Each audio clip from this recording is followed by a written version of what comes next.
segitiga exposure. Dunia fotografi saat ini telah mengalami perkembangan hingga mampu menjangkau dunia smartphone. Maka dari itu, memahami pengertian segitiga exposure sangatlah penting. Berikut penjelasan singkat tentang segitiga exposure. Segitiga exposure terdiri dari 3 elemen, yaitu aperture, shutter speed, dan ISO.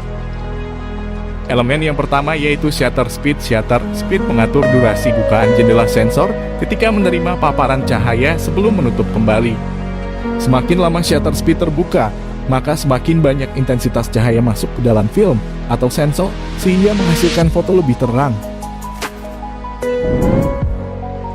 Shutter speed diukur dengan satuan S atau second dan dinyatakan dalam artinya, semakin tinggi shutter speed kalian, maka semakin cepat jendela sensor membuka lalu menutup kembali. Dan hasil gambar yang dihasilkan akan lebih tajam. Elemen yang kedua ISO.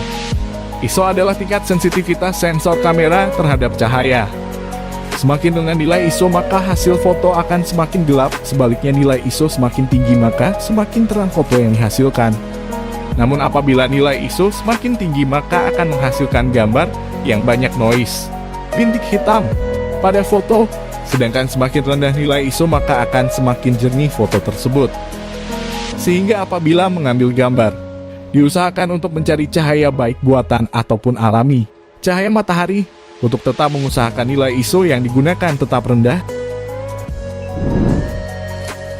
Dan yang terakhir adalah aperture secara sederhana. Aperture adalah lubang pada lensa, di mana melalui lubang tersebut cahaya akan masuk.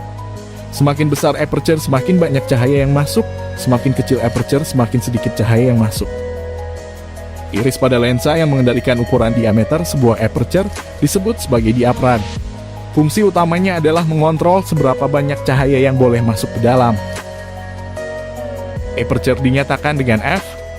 Semakin kecil angka f-stop, semakin besar aperture. Semakin besar angka f-stop, maka semakin kecil aperture. Ketiga elemen ini saling berkaitan dalam proses masuknya paparan cahaya atau sinar ke dalam kamera sebelum mencapai sensor gambar. Perubahan yang terjadi pada salah satu elemen exposure akan berdampak pada perubahan elemen lainnya. Sehingga tidak bisa hanya mengatur satu elemen saja, namun perlu melibatkan elemen lain dalam membentuk exposure. Hanya ini yang dapat saya jelaskan mengenai segitiga exposure. Sampai jumpa di video berikutnya.